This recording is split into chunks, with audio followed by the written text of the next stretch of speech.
Hi, everyone. I'm Jeanette St.Germain, and I'm here with my good friend Jessica. Hi. And we are going to ask Spirit some questions and see what comes in. So, we know there's a lot of different things going on right now, a lot of stories and ideas about reality or non realities. And so, yeah, we thought it would be a good time to just get together and see if we can actually channel some direct messages, some direct energy. So I'm not really sure what's going to happen today. I told Jessica not to tell me her questions. So yeah, we're just going to see what flows. We also have a couple other people in the room with us today that may add some additional questions.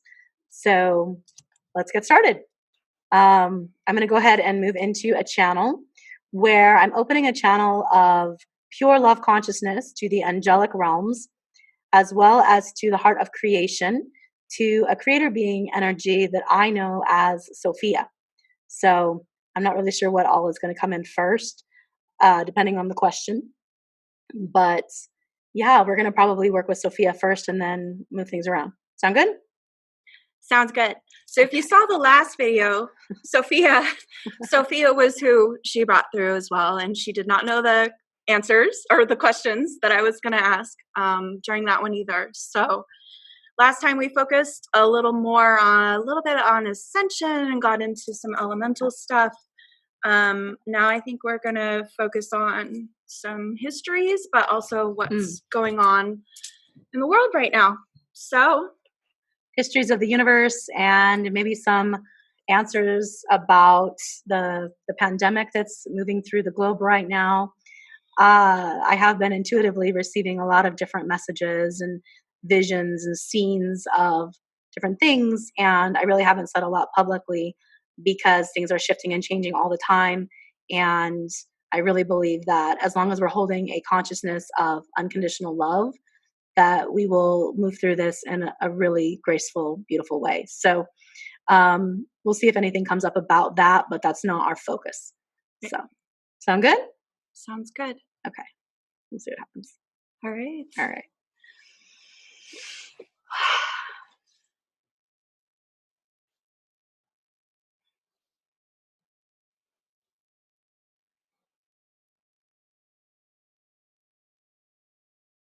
Okay.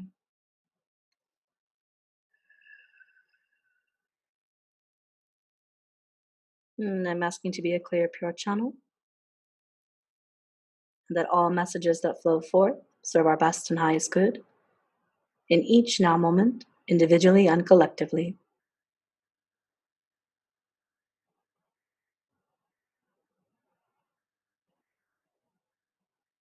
Okay. All right, go ahead. Hello, Sophia. Greetings. Thank you for joining us today. We're very grateful for your presence, for your connection, and happy to communicate with you. To start, could you explain some of the energies that are going on right now in the collective, everything that we're feeling, everything that's going on with the pandemic? I'm not saying everything that we're feeling. She was like, everything? Yeah, no, not everything that we're feeling. If you could just explain some of these energies that we're all feeling right now.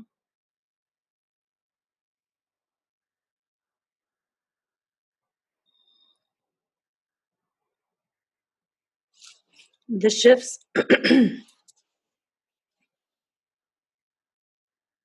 the shifts taking place at this time upon Gaia's surface are shifts that have been foretold and prepared for eons of time. The energies that humanity is experiencing are energies of awakening. They are known to be rooted in energies of fear, for there is a belief system individually and collectively, that there is an absence of love, a disconnect from that place from where each individual spark of light emanates. The energies are most easily described in human terms as grief, uncertainty, loss, fear. Within these energies are also rays of hope, faith, compassion, and love. Part of the awakening of a consciousness is not a shifting of a mind paradigm, though that is often the shape it takes when an entire collective must shift. First, the perception must change of what the eye sees, what the mind perceives to be reality. The true shift occurs within the heart connection, within the soul connection, within that space where all come together in a type of oneness, unity, balance.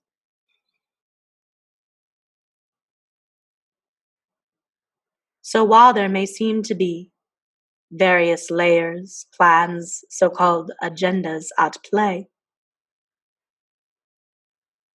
the overall energy of which each individual and collective experiences moves into that space of choosing through their free will, love or fear, disconnect or connection.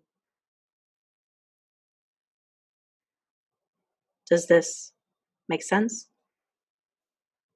Yes. We've discussed this disconnect we've discussed this disconnect before, a couple of times before. And I'm wondering, is this the beginning of us learning? Is this truly, like everyone, many of us are feeling that this is the beginning of a big shift for us. Is this the beginning of us letting that disconnect go and moving into true unity, hearing it from, what we believe, but hearing it from a creator being? Is this that for us? The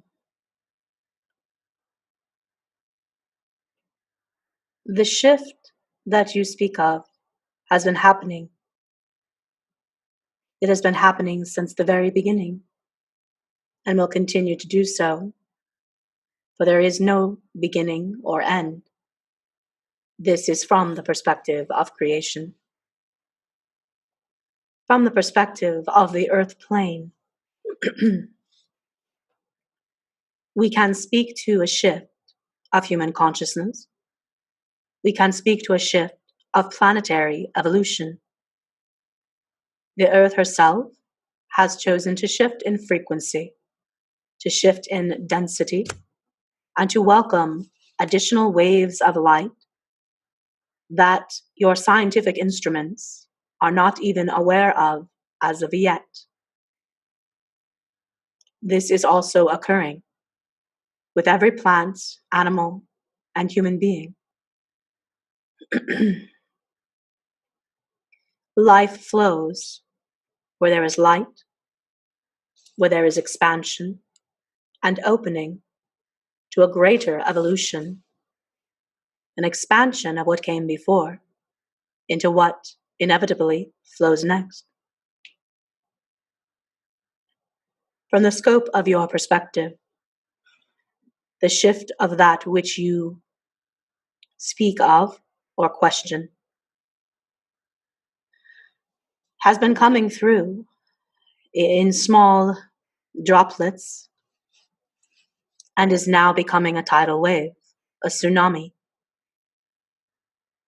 For the planet herself, the solar system, the galaxy, in fact, has a consciousness that has chosen to uplift, to evolve, to expand beyond what it has been up to this point.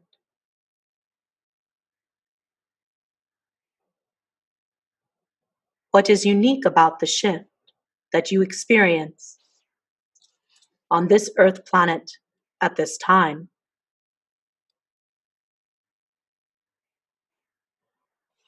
is that the planet herself and the consciousness beings, the sentient beings, are choosing as well.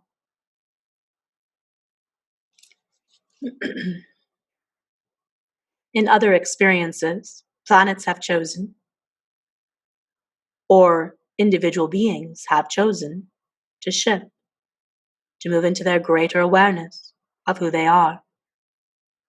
But to have both at the same time is unique. This shift is occurring over many years, over decades, and even eons of time. But within the scope of your awareness, you are at a rallying point, a climactic positioning of energy and evolution. The current situation, yes, it is part of the shift. It is part of the waking up process that is required for the evolution and expansion of those who are beings of creation to remember the energy of home and the power of what they truly hold. So many at this time speak of nefarious means, hidden agendas, secret programs. All of this is true. All of this is false. It is irrelevant. The true energy here that is asking to be seen, acknowledged, expanded, is that energy of love that unites each individual into the energy of unity, that allows your hearts to expand in compassion for each other and for the world that holds you. It is a symbiotic relationship that has gone too far out of balance in every way you can imagine. This awakening is a correction of the imbalance, a harmonization of energies, and an opportunity for free will to align with divine will. Does this suffice? Yes. Yes. Thank you. Would you then say that we are, a lot of humans like to know exactly where we are and put a number to our dimension and density. So for those of us that are really interested in knowing that, would you say that we are truly in the fourth dimension and we have our one foot into fourth density and we're lifting up our other foot out of third density? Would that be about where we are?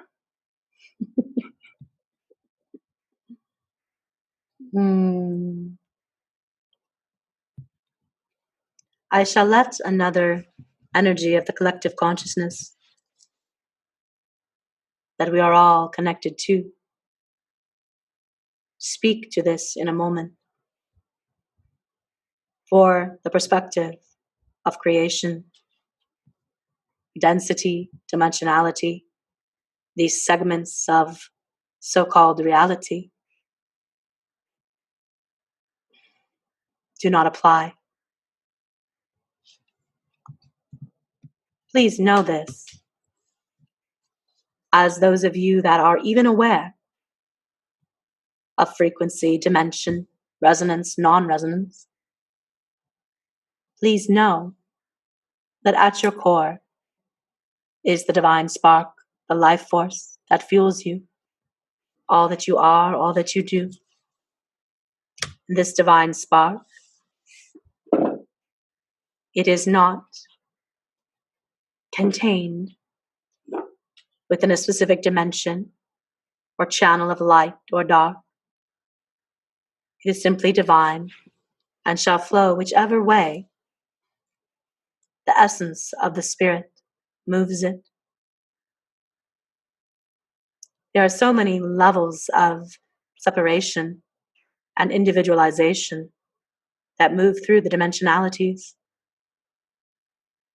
So yes, there is an awakening or an up-leveling in frequency, in light, in resonance.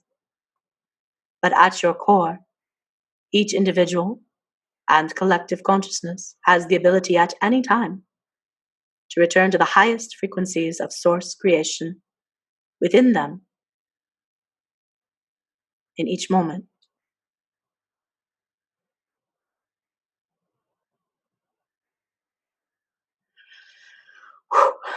Shifting into the council for a second here.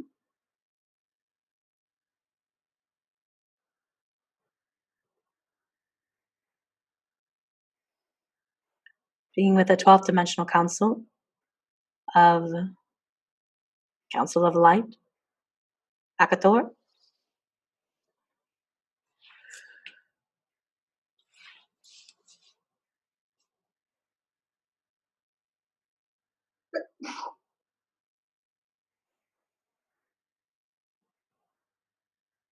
Greetings, beloved. Hello.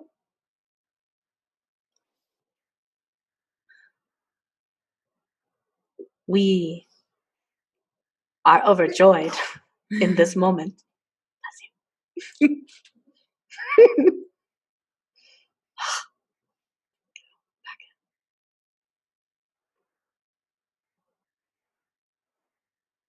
We are overjoyed in this moment that this awakening is occurring. For as there is a shift in frequency, there is a shift in the evolution. As one shifts, so does the all. As far as a numeric value upon which you may like to place your evolutionary trajectory, there are many on Earth at this time, including this vehicle, this channel through which we speak, that moves far beyond even the 12th dimensional density. As a collective, it is hard to gauge whether humanity itself is in the 5th, is in the 4th. There are so many dimensions and layers in between. It's like an onion, peeling back more and more, revealing of itself these experiences. It's not as if you are going to shift from 3 to 4 or 4 to 5. That implies one simple step, one simple jump. It is not that way in construct. Within each dimension, there are more layers than we could count. There are 144 main channels, and within those subfields, subchannels, subdimensions, subrealities, it is infinite in scope, beloved ones. It is also exponential. Some of you may be in that 5th dimensional energy, but you may be in the 5th to the 6th power. Some may be in the 4th to the 33rd. Some may be in the 3rd to the 2nd power. Do you see? Yes. So to give it a single numerical value, it's not applicable. Okay, I understand. That makes sense.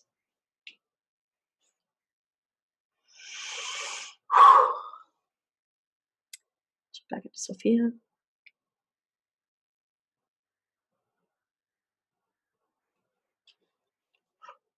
Okay. Hello, Sophia. Thank you for coming back. We're wondering,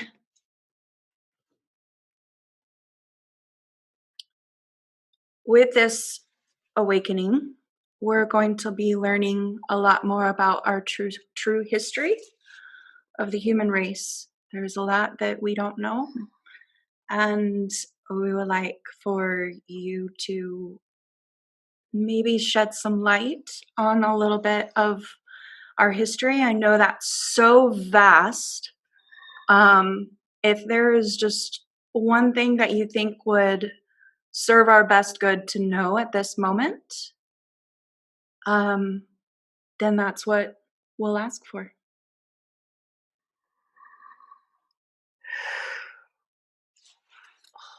I'm going to tell you the vision she's showing me.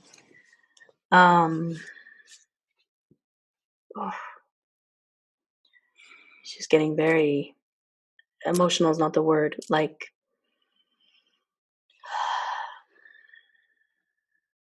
I don't have the word. She's showing me basically the word poison and energies that expand out like a bunch of ants if you step on the anthill. I don't mean to say anything negative or heavy towards ants. I like ants. It's like this black oil, toxicity, poison. She's showing me this, and she's saying that this history is repeating itself, and this is what we should be aware of as far as where we come from or where we've been, that there is a toxicity that has replicated itself again, that the wheel has spun back around, the snake eating its own tail. So like what happened with Atlantis and Lemuria? It's beyond even that. It's beyond even that, but in part, yes. Okay. She says in part. It's the same corruption of the program. Okay. That happened in Atlantis, that happened in Lemuria, but it's much greater in scope than human historians may hypothesize.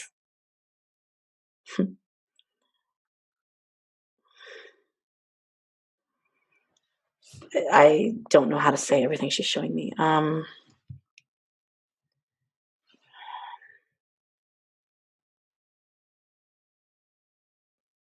Okay. I'm gonna let her try to speak it. It's Okay. like it's getting lodged like in my system. Like I can feel what happened before, and it's very hard for me to speak through it. It's very heavy. So we can change question. No, it's fine. She's fine with it. I'm just in the channel. Yeah.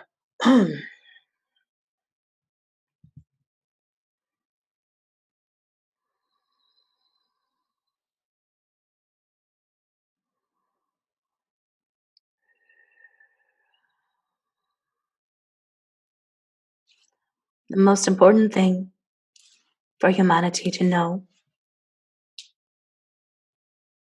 is that they are more powerful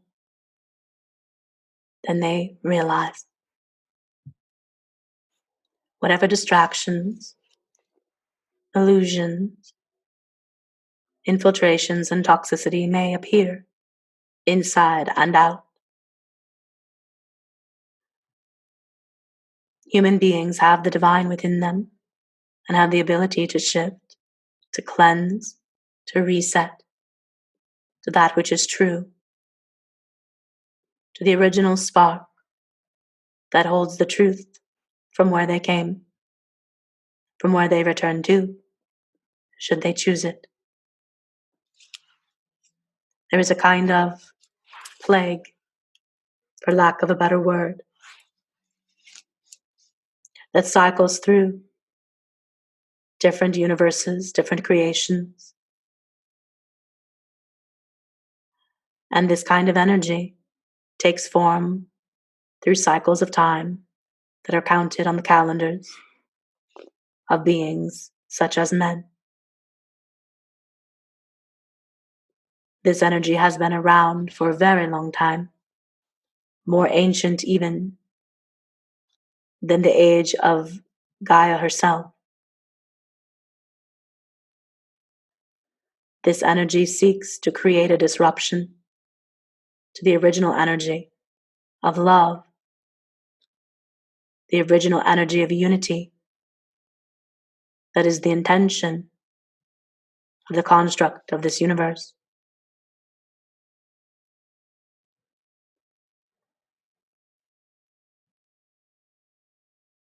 It is not enough that humans may remember their wars, their highs, their lows, to understand the energy of which we speak, the cycle that is on repeat.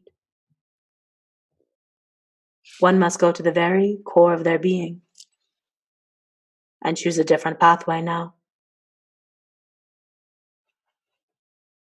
The planet herself has chosen this and shall assist. This disruptive energy will make you feel as if all hope is lost, will make you feel as if there is no control in your own life. This energy will make it seem on the surface what is easy is so much better. So we would share with you to discern what is true, what is right, what feels expansive in your hearts,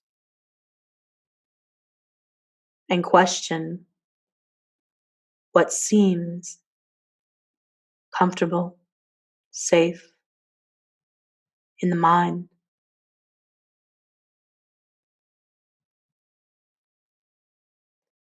The awakening vibrations pouring through Mother Earth for all of you will expand your hearts and your perceptions in ways you can't imagine yet.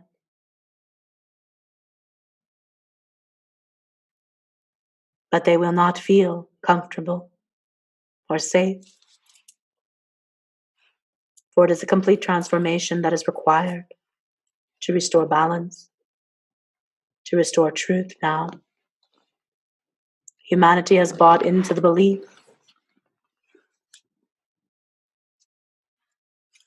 that they are subject to the whim, to the will of some external force, and has given power away to that force and has allowed it to create itself in this reality.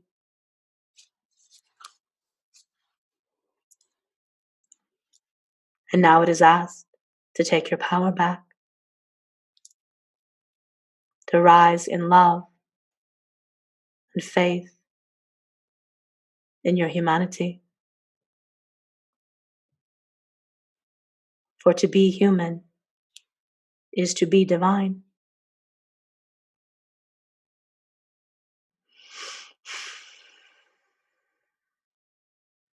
Sorry, she's giving me all kinds of visuals with that. I'm not sure what else she said, but does that make sense? Mm-hmm. Okay. Yes. No idea.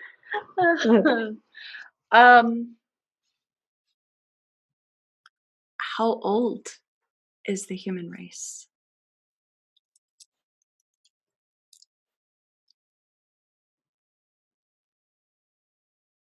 The first humanoid figures that you might consider human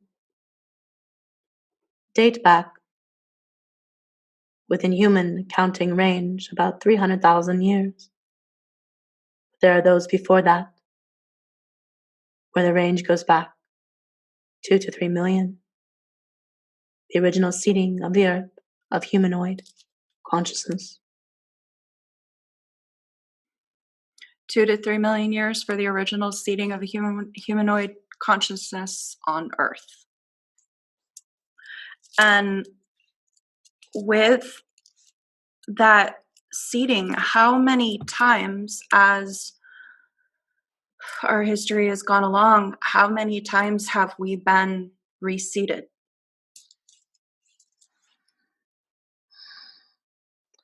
That is a complex question. Okay. As reseeded. I was afraid of that. Sorry, she's giving me a lot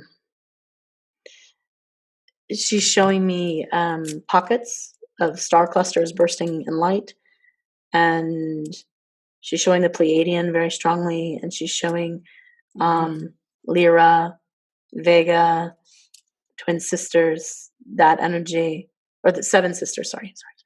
Seven sisters. And light, like seeds of light, starlight coming down, hitting the planet. So, and that's just one little quadrant of the scope of being seated. So Earth is like a petri dish of all these different energies and star energies that have come in to this physical place, like this great experiment. See what happens, see what grows, see what sticks, right? See what evolves. And so the reseeding in the full scope where, okay, we're going to wipe out this section and restart it, that kind of energy, she shows 3. Okay. But there's a lot in that because there's all these different reseedings that have happened, like, right, 26,000 times. I mean, how do you define that? Does that make sense? But she's showing me 3 big waves that we would perceive as, okay, we're going to start over, try again. Start from scratch. Time to start again. Right. We're going to, we've evolved as high as we can. We're going to de-evolve and try again. Okay. Because there's the 26,000 year cycle of the Earth as it moves, well, as the sun moves through the galaxy around the great central sun. So there's a 26,000 year cycle of moving from light to dark, right? And there's a lot to that. But so we're talking a really big scope of evolution. There are civilizations that have evolved, she's saying, beyond the 3rd density. Even those that we would perceive have been wiped out, right? Like there are 5th density Atlanteans, there's 4th, 5th density Lumerians, there's other civilizations, Mayan civilizations, Inca, Aztec, like there's a bunch of different things that may have been from a 3rd dimensional perception. Okay, that civilization got wiped out, where in reality they ascended to a different dimensionality. Okay. Understand that. Well, that answered my next question. So we don't, is there a simplistic way that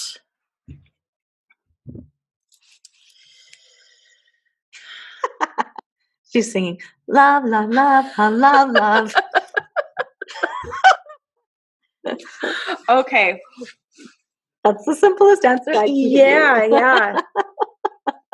Yeah, she actually answered my my next question too. So I've got something that is a little off of this subject, but it's a topic that is pretty big amongst us, and that's proper spiritual practices and the best diets that we can have. And so I want to speak to you about a vegetarian diet versus an animal diet. What my understanding is that the animals that are here for us to consume are actually blessed, and that they come into their life knowing that they are giving themselves in service to the human collective, and this is their way of giving service to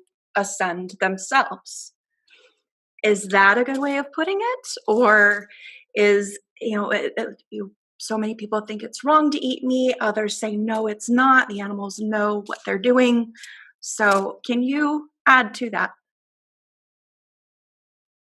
Yes. In this construct of which you speak, ascension implies sacrifice. To be ascended, one must sacrifice oneself or prove they are more clean, pure, pious, worthy. That is not ascended thinking. Ascension is about embodiment of divine truth, divine love. When one loves, They understand the sacredness of life force, but they also do not judge. There is compassion for all, non-attachment. There is gratitude, openness in the heart, observation of what is, belief in the potential of what can be, but always an anchoring in each present moment.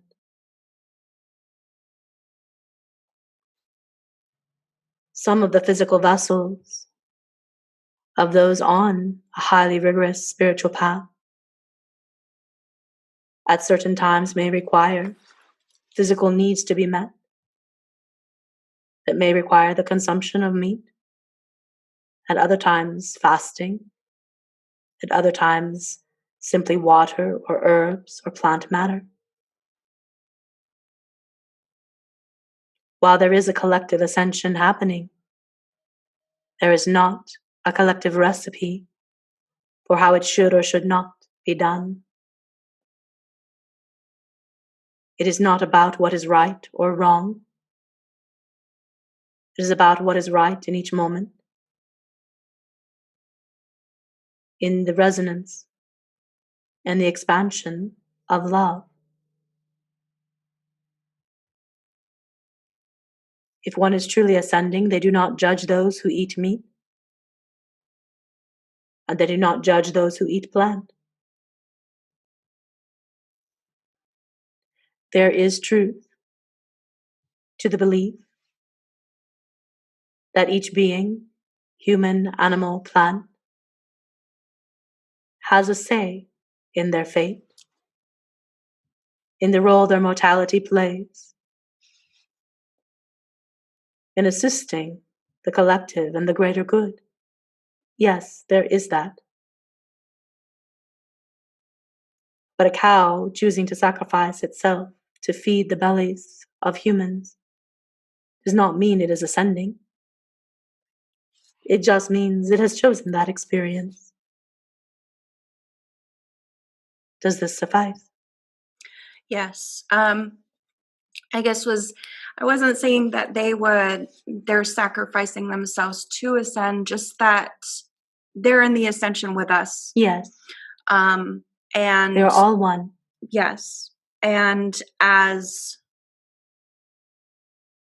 a part of their service to the ascension and becoming awakened in their consciousness, that is something that is a service that they can do, was my understanding.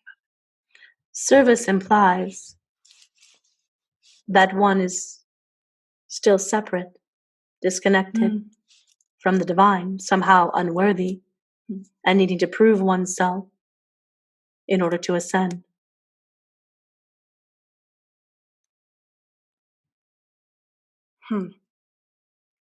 Which is a whole different thing there, since we're all focusing on being of service to one another, and so that brings up a whole other topic there, a whole other conversation there. Is there? Hold on, she wants to say something. Okay. Be mindful of the words used to describe certain things. When you speak of service, it feels that you truly mean an expression of love.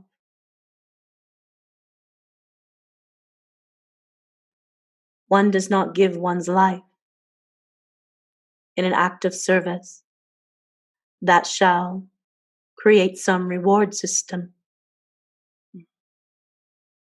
But one can be overflowing with devotion, with expansive love, and wish to express that with the fullness of their being in various ways. To truly be of service, one must be willing to let their hearts overflow with love that cannot be contained, that it simply is an overflowing, an outpouring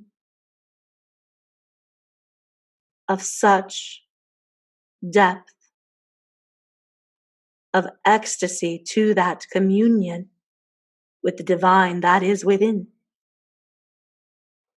that it becomes a smile to a stranger, helping someone carry something heavy. It becomes a thank you note sent anonymously. Do you see? Mm-hmm. It's an outpouring of love to truly be of service. Mm-hmm. This idea of sacrifice creates the constructs of victimization and martyrdom, which again creates that level of separation, which is the opposite to the unity consciousness that is required to truly step into the expansive potential of your divine calling. This is why there is such a movement now of those who speak of self-love. This is not narcissistic self-love. This is a return to focus on the place of lack within the self, where the divine seeks to flow, so that when you turn your focus outwards, it is an outpouring of love versus a seeking of attention or validation of your worthiness, of your existence. That which is outside of you shall never bring you the wholeness. Service is simply a channel through which love must flow, if it is true service.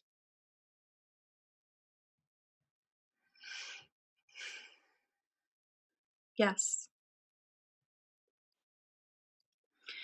Is there anything that you would like to add before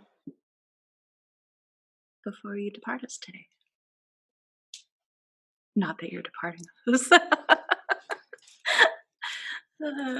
English language. You can run into a wait, maybe I shouldn't use that word on almost everything, every sentence you say.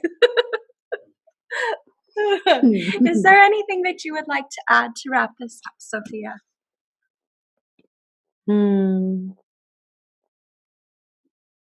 We are pleased with your inquiry into service. We feel this is a very valid conversation because there are so many light workers at this time who feel a displacement, who feel as if they should be doing more, and a kind of, what's the word she's using? It's almost like this desperation. Like she's showing it as desperation. It's not the right word though, but this, yes, thank you. Feeling this urgency to do the mission, right? Mm-hmm. And she's showing us that the mission is that centering within self, that it is reconnecting to the love that we are so that we can be that in the world. That really is the greatest mission that we can do. That is the greatest service. We're not here to suffer. We're here to expand joy and pleasure and laughter and fun. That is what shifts the frequency. That doesn't mean we sit on our butts and wait for Jesus to come save the world. It means that we take responsibility for our inner world and take down some of the negative self-talk that we've plastered on the walls of our minds. It means that we stay present as much as possible, not wasting our energy on thoughts of past or future, things which we can't control, can't conceive, and allow love to flow in each moment where it can, allow it to grow. Look at the shadow parts. Look at those places where we feel disconnected from love and have compassion for ourselves. instead of feeling that we are weak or somehow not good enough. This is the ascension, recognizing that we are more than what our minds would have us believe, than our experiences or our circumstances.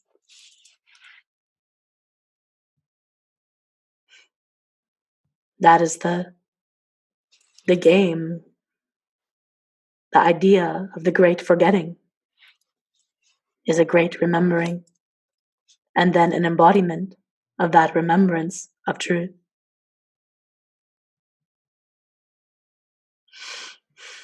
The great forgetting.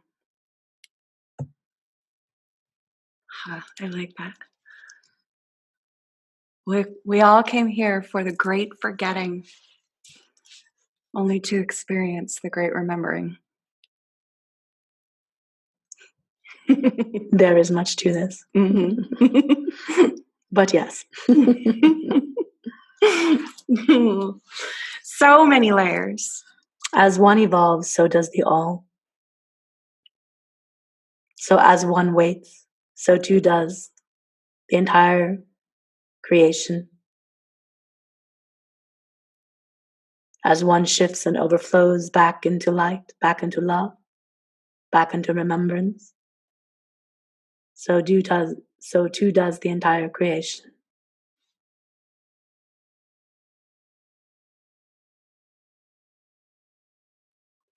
Are there further questions from others in the room?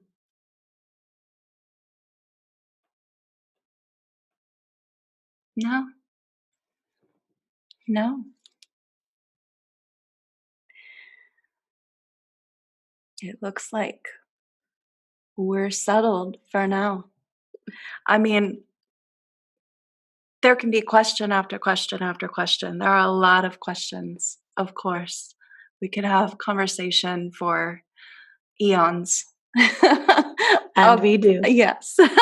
And yeah, there you go again. I think for now we've gone over a lot. We do wish to say one last thing. Yes, please.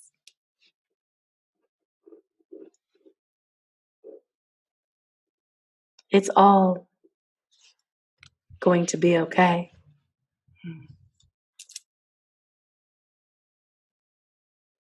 Everything in each moment is a part of everything else. It is only the idea of disconnect that fuels that energy of fear, anxiety, panic. When one remembers their connection to all of life, there is a calmness, a peace that settles deep within. So even if one is able to hold that peace for 60 seconds of their day, it creates a shift. It creates that change, that possibility, a guiding light through the darkness, through the gray, through the forgetting. We speak of this ascension and awakening time with great reverence and excitement. That does not mean it is expected on any level for anyone to play their part exactly right all the time. Please know there is no right or wrong in this. There is love, there is connection. That is truth. And in the moments where that is forgotten, it's simply a reminder, taking you back again, like loops, infinity spirals, light codes that awaken the DNA. You will always come back to the remembrance, for you shall always return home. And in truth, you never left.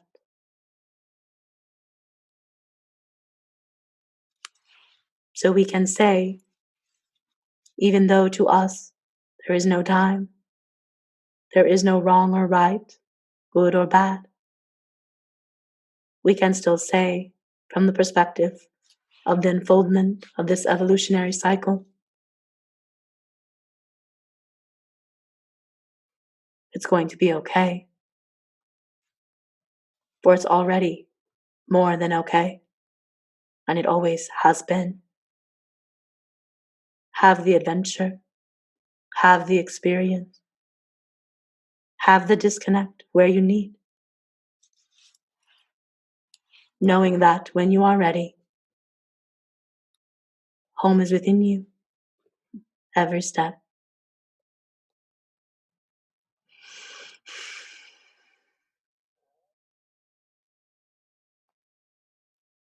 Thank you.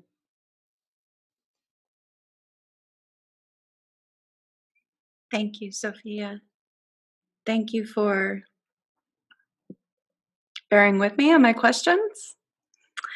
Thank you for answering them the way that you did and for connecting with us and bringing in your beautiful energy and frequency, because we certainly all feel it. And it's been a wonderful session with you. Again. Thank you. Thank you.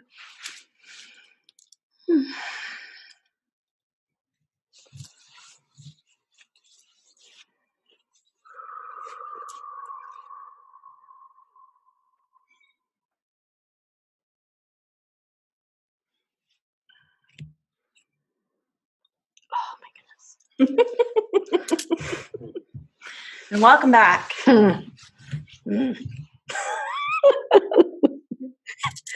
I feel like Marge Simpson. Why am I back? Why did I come back? Blue hair wig. Okay. It's gonna take me a minute. All right. Holy sheez, there's a light there. Okay. Oh yeah. All right. So thank you everyone that joined us on our little journey tonight. And hopefully you got some good information from that. If nothing else, some beautiful energies from our space to yours. And we look forward to connecting again next time. Until then, stay radiant. Bye. Thank you.